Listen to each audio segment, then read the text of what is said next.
जीवन में जब भी तुम्हारी मनोकामना पूरी न हो, जब तुम्हें लगे कि जो तुमने मांगा वो शिव ने क्यों नहीं दिया, तो ठहर कर सोचो, क्या तुम खुद अपने भविष्य को देख पाते हो? महादेव कहते हैं, वत्स, मैंने तुम्हारे हर आशीर्वाद और हर कठिनाई तुम्हारे कल्याण के लिए रची है। तुम्हारी आज की खुशी मुझे भी प्यारी है, लेकिन तुम्हारे कल की भलाई उससे भी ज्यादा। तुम्हें जो चाहिए वो आज तुम्हारे लिए अच्छा दिखता है, पर जो मैं दूंगा वो तुम्हारे लिए सर्वश्रेष्ठ होगा। क्योंकि कुछ चीजें मिलने से अच्छा है कुछ चीजें न मिले, ताकि तुम जीवन के असली अर्थ को समझ सको। याद रखो, हर मांगी चीज वक्त के साथ अपना महत्व खो देती है, लेकिन शिव जो देते हैं उसका महत्व समय के साथ बढ़ता जाता है। इसलिए जब भी तुम्हारी प्रार्थना का जवाब ना आए तो शिव पर भरोसा रखो, क्योंकि जो शिव की इच्छा है वही तुम्हारे लिए परम कल्याणकारी है।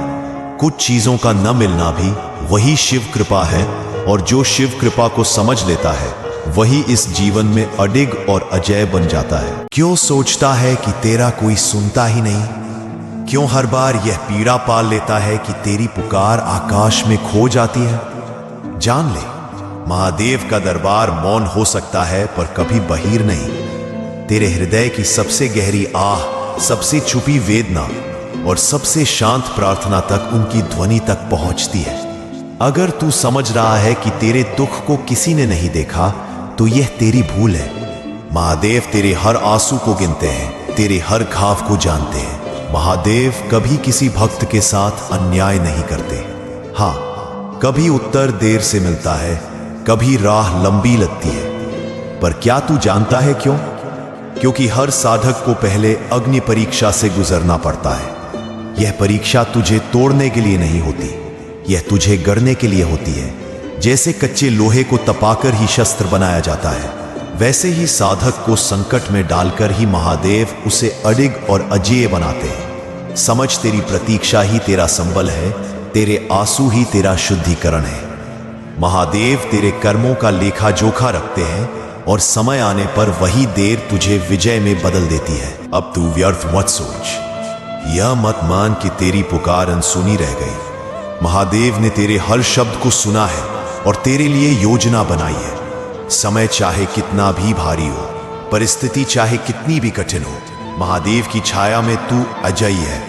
उन पर विश्वास रख, क्योंकि जो शिव पर अड़िग रहता है उसे कोई शक्ति हरा नहीं सकती। तू महादेव का पुत्र है। तेरे जीवन का हर संकट एक दिन तुझे और प्रखर बनाएगा। याद रख, महादेव देर कर सकते हैं पर कभी अन्याय नहीं, और जब उनका आशीर्वाद बरसता है तो सारी दुनिया तेरे सामने झुक जाती है। 4 बातें जो जीवन में कभी नहीं भूलनी चाहिए। पहली, समय सबसे बड़ा सत्य है। समय से बड़ा कोई शिक्षक नहीं। जो आज तेरा है वो कल किसी और का होगा, और जो आज तेरा नहीं है वो कल तेरा भी हो सकता है। इसलिए घमंड मत कर और निराश भी मत हो। समय बदलता है, पर जो समय के साथ खुद को बदल लेता है वही आगे बढ़ता है। दूसरी, हर व्यक्ति तेरा अपना नहीं होता। तू हर किसी को दिल से अपनाता है, पर हर कोई तेरे जैसा नहीं होता। कुछ लोग सिर्फ तब तक साथ होते हैं जब तक उन्हें तुझसे कुछ मिलता है। इसलिए प्रेम कर, पर समझ के साथ। अपना दिल दे, पर खुद को मत खो दे। तीसरी, दर्द तुझे तोड़ने नहीं बनाने आता है। तू सोचता है ये सब क्यों हो रहा है, पर हर चोट, हर धोखा, हर अकेलापन तुझे कमजोर नहीं, तुझे मजबूत बना रहा है। जो दर्द को समझ गया वो जीवन को जीत गया। चौथी, तू अकेला नहीं है। सबसे बड़ी भूल जो तू करता है वो ये सोचता है कि तू अकेला है, पर मैं हमेशा तेरे साथ हूं पुत्र। तेरी हर सांस में, तेरे हर संघर्ष में। जब सब साथ छोड़ देते हैं तब मैं सबसे करीब होता हूं। बस तू खुद पर और मुझ पर विश्वास रख। अब इन 4 बातों को याद रख और देख तेरा जीवन कैसे बदलता है। तू मेरा अंश है, और मेरा अंश कभी हारता नहीं, वो सिर्फ सीखता है और फिर जीतता है।